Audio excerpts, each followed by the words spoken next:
Hello again, everybody. This is Rusty, aka William, aka Dr. Robinson, and I am the Blues Doctor.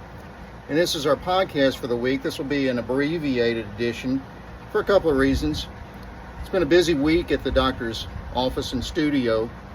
Our producer was out of town for a few days, and the doctor himself was under the weather for a few days. So we decided to just do a short edition for you today and try to get it up tonight.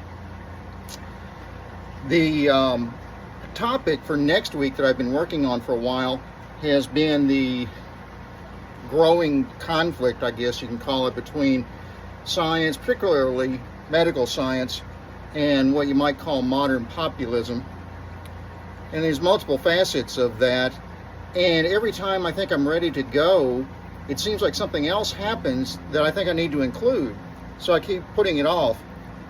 What I finally decided to do was just to not do it at all this week and to collect my thoughts, take another week and do that, and then give you my full version of it in a deep dive next week. So that's what we're going to do. At any rate, there was one other event this week that I didn't want to let slip by. Dr. Jeff Meldrum, who is a professor of anthropology at Idaho State University and probably the most highly regarded advocate on the Bigfoot phenomena there is, died last week from a short battle with brain cancer.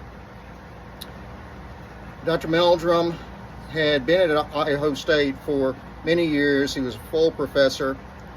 He developed an interest in Bigfoot about the same time I did. In fact, he and I were virtually exactly the same age.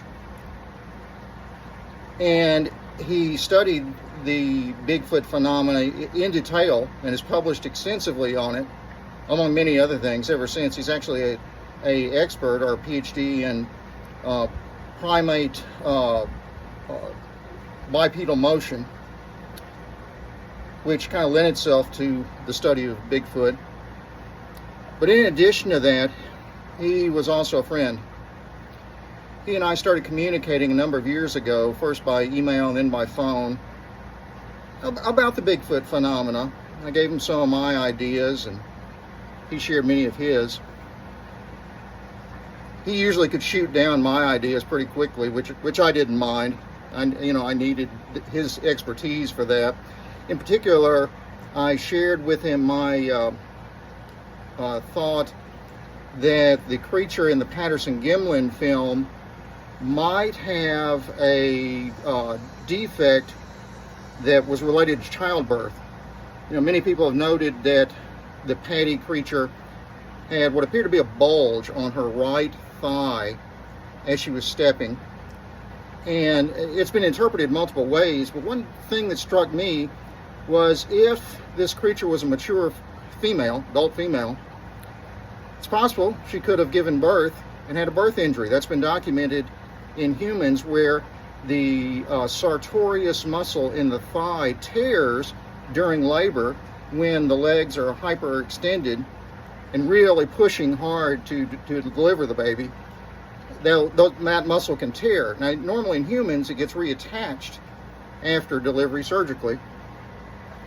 But you could imagine in a unknown primate that might not happen, and they may just live with it, and it heals that way. Anyway, I suggested that possibility to Jeff.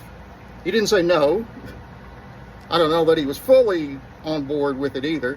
But anyway, we talked about it many times. I finally got to meet Jeff in his office about 5 years ago in Pocatello, and we discussed all kinds of things, family and human anatomy, the academic politics that he and I both faced at the university level, and all the commonality we had between an academic medical career and an academic pure science career.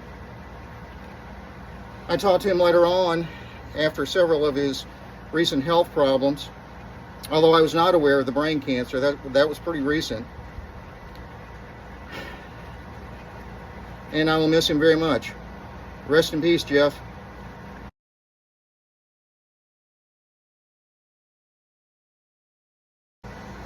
And that's about all we had for today.